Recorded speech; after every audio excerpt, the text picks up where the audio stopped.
আজকে আমরা বাংলাদেশ ক্রিকেট বোর্ডে পরিচালকরা আছেন, বুলুল ভাই আছেন, ফারুক ভাই আছেন, সবার সাথে বসেছি। আমরা আজকে সিচুয়েশনটা নিয়ে আলাপ করেছি। আমরা সবাই একমত হয়েছি যে বাংলাদেশ কষ্ট করে কোয়ালিফাইং রাউন্ডে কোয়ালিফাই করে বাংলাদেশ বিশ্বকাপে টি-20 বিশ্বকাপে খেলার যোগ্যতা অর্জন করেছে। আমরা ক্রীড়া পাগল নেশন, আমরা ক্রিকেট ভক্ত নেশন, আমরা অবশ্যই খেলতে চাই।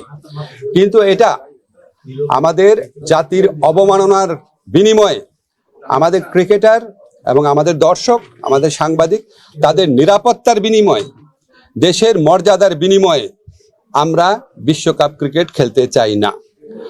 আজকে আমরা আইসিসি থেকে যে চিঠিটা পেয়েছি, সেই চিঠিতে পড়ে আমাদের কাছে মনে হয়েছে ভারতে যে প্রচণ্ড একটা নিরাপত্তা ইস্যু তৈরি হয়েছে বাংলাদেশি ক্রিকেটারদের জন্য, সেটা তারা রিয়ালাইজ করতে সক্ষম হয় নাই।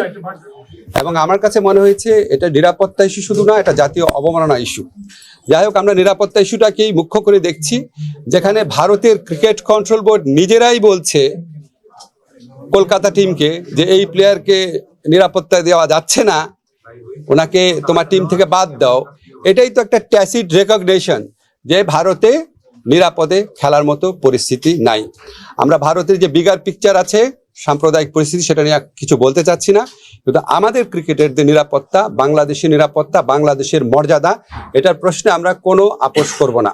আমরা ক্রিকেট খেলতে চাই, আমরা বিশ্বকাপ খেলতে চাই, এবং এটা আমরা আরেকটা যে আয়োজক দেশ আছে শ্রীলঙ্কা, সেখানে খেলতে চাই। এই পজিশনে আমরা অনর আছি। আমরা কেন এই পজিশনে অনর আছি? আমরা আশা করি আমরা আইসিসিকে বুঝাতে সক্ষম হব, এবং আইসিসি আমাদের যুক্তিগুলো সহৃদয়তার সাথে নিরপেক্ষভাবে বিবেচনা করে আমরা কষ্ট করে যে অর্জনটা করেছি সেই টি-20 বিশ্বকাপে আমাদের খেলার সুযোগ করে দিবে। আমাদের প্রথম স্ট্যান্ড হচ্ছে আইসিসিকে বুঝানো। আমাদের যথেষ্ট শক্ত যুক্তি আছে, সেই যথেষ্ট শক্ত যুক্তি দিয়ে আমরা আইসিসিকে বুঝাবো। আমাদের স্ট্যান্ডের মূল নীতি হচ্ছে বাংলাদেশের নিরাপত্তা, বাংলাদেশের সম্মান আর বাংলাদেশের মর্যাদার প্রশ্নে আমরা আপোষ করব না, কিন্তু আমরা অবশ্যই ক্রিকেট বিশ্বকাপ খেলতে চাই। তারপরে পরবর্তী পরিস্থিতি যা হবে সেটা নিয়ে আবার আমরা বসে আমরা সিদ্ধান্ত নিব।